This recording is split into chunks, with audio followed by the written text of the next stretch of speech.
Oi, gente, tudo bem?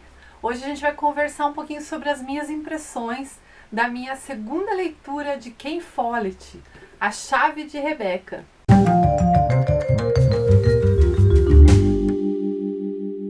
Essa leitura, então, A Chave de Rebeca, foi um convite do meu colega booktuber Carlos Nunes, que tem o canal Livros e E-Books. Então a gente está postando o vídeo no mesmo dia. Se você gostar, corre lá depois que tem mais informações.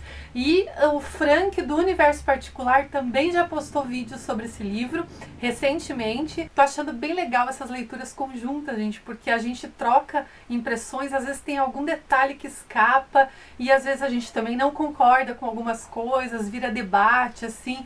Além do que é muito legal eu fazer o vídeo aqui, publicar, e de repente no dia que eu publico o vídeo eu vou lá e vejo também as impressões deles.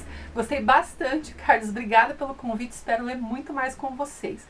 Bom, vamos lá, gente. O contexto histórico desse livro é então a Segunda Guerra Mundial, como é de vários livros do Ken Follett, principalmente os voltados para espionagem, né? Então a gente vai ter aqui uma história ambientada no Cairo, e aí esse livro já me serviu também para o Projeto Egito, né? E a gente vai ter aqui então um conflito na Segunda Guerra, porque assim, o Egito, ele foi um dos primeiros países da África a conquistar a independência. Então, na época da Segunda Guerra, o Egito já era um país independente, em 1922. Porém, os britânicos ainda se achavam meio que donos do pedaço ali. Então, na Segunda Guerra, a Inglaterra acabou defendendo o Egito contra os alemães. Só que por conta do Egito já ser independente, eles tinham um movimento ali chamado movimento nacionalista, que era contra os britânicos, porque, peraí, essa terra já é nossa, né? Então eles acabaram ficando do lado dos alemães. Aí a gente tem então nessa história, eu posso dizer que com relação aos personagens, ela está dividida em dois lados. A gente tem dois casais, vamos dizer assim, né? Então a gente tem o protagonista principal, que é o Alex Wolff. Ele é um espião nazista, ele foi adotado por um egípcio, ele é filho adotivo de um pai egípcio, então ele realmente toma as dores ali do Egito e resolve fazer o possível para que a Alemanha tome o Egito. Então ele é um nazista, espião. Aí a gente tem ao lado dele a Sonja, que é uma egípcia. Ela é na verdade uma dançarina do ventre, até meio famosinha, sai na mídia e tal. E aí quando o livro começa e o Alex acabou de atravessar o deserto para chegar no Cairo, ele teve que atravessar o deserto, né, e chegar escondido porque ele já estava sendo procurado.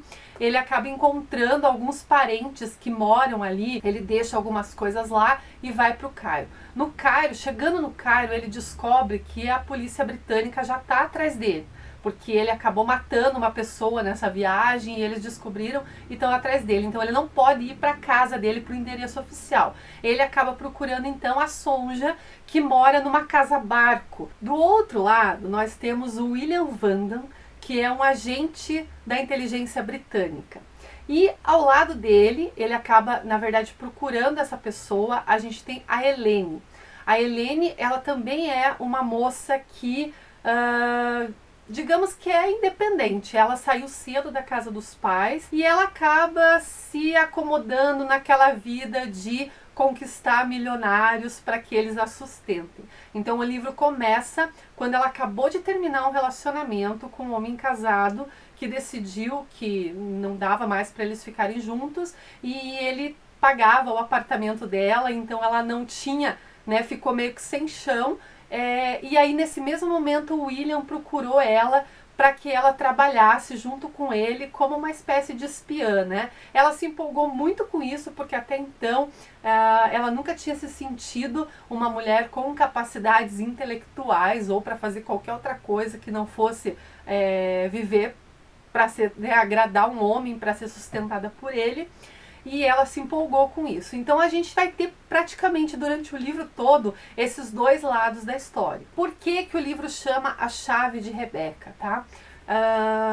Basicamente o foco de toda essa perseguição que vai acontecer no livro, ou essa guerra ali entre os dois lados, né, que no geral seria a Inglaterra contra a Alemanha e Egito, a gente vai ter então um código que o Alex usa para se comunicar via rádio com os alemães. E esse código ele é feito através de um livro que é um livro real, o livro Rebeca, dessa escritora, que eu vou deixar o nome aqui porque eu não sei pronunciar e não lembro direito. Ele usa então esse livro com um decodificador e é por ali que eles se comunicam então, ele e os alemães, né? Esse livro, inclusive, se não me engano, o Carlos Nunes no vídeo dele vai comentar um pouco mais sobre esse livro Rebeca, que é um livro real e que inclusive dizem que é muito bom, um livro bem famoso, tá? Então dê uma olhada lá, que eu acho que ele leu até, inclusive, talvez até faça um vídeo separado.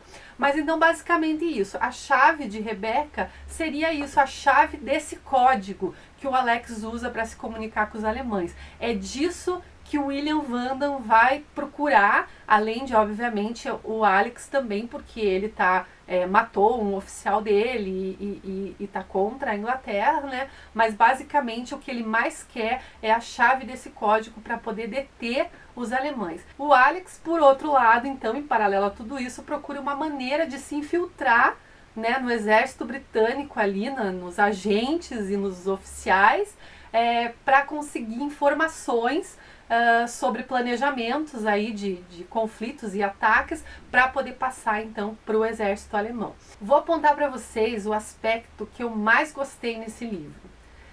E é o que eu acho que eu estou gostando da maneira como Follett escreve e conta suas histórias. Tinha um pouquinho disso no As Espiãs do Dia D, que eu fiz vídeo recentemente. Mas aqui eu vi mais sobre isso, gente.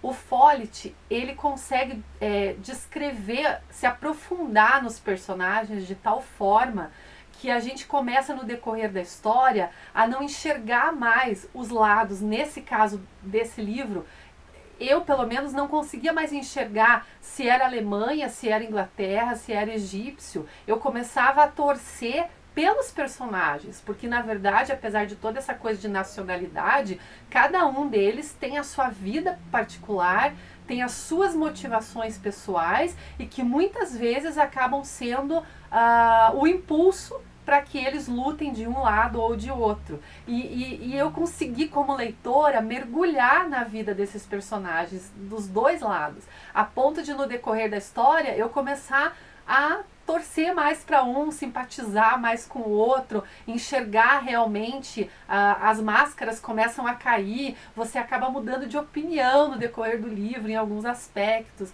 Então isso foi para mim o que eu achei mais legal, além de, claro, ser uma leitura bem fluida, né? A gente está falando aqui de perseguição, de espionagem, eu particularmente gosto muito desse tipo de livro.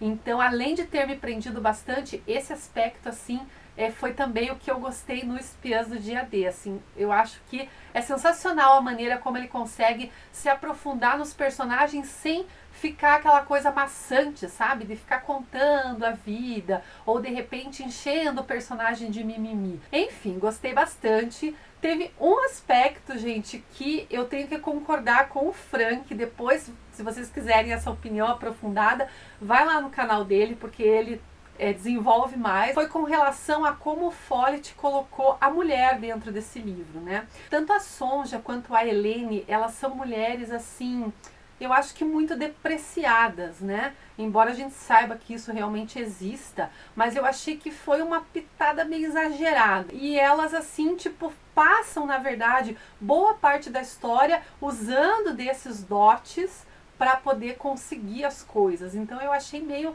vulgarizado um pouco dessa parte. Então a gente vai ter aqui bastante nesse livro.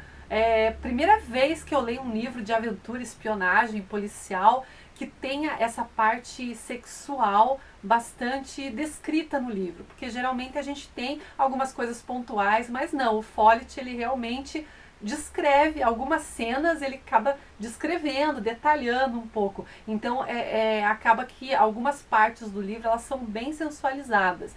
E eu não vi nenhum problema nisso. Mas isso sendo colocado como basicamente a única força que a mulher tem ali naquele momento, a única jogada que ela pode ter, assim, me incomodou um pouquinho também. Mais ou menos o que o Frank falou lá. Eu gostei muito desse livro. Não sei dizer se eu gostei mais desse ou das Espias do Dia D. Eu estava um pouco desanimada no começo, bem no comecinho do livro, assim. Aí eu achei até que eu não ia gostar muito, mas depois o negócio fluiu, que foi uma beleza. Então tá aqui, gente, mais uma leitura do Ken Follett, A Chave de Rebeca, e com certeza esse ano eu vou ler bastante Ken Follett. Então não esqueçam de dar uma passadinha no canal do Carlos e no canal do Frank. Procurem lá porque ele já postou algum tempo, mas não faz muito tempo assim. Deem uma olhada nas impressões deles e a gente se vê no próximo vídeo. Tchau, tchau!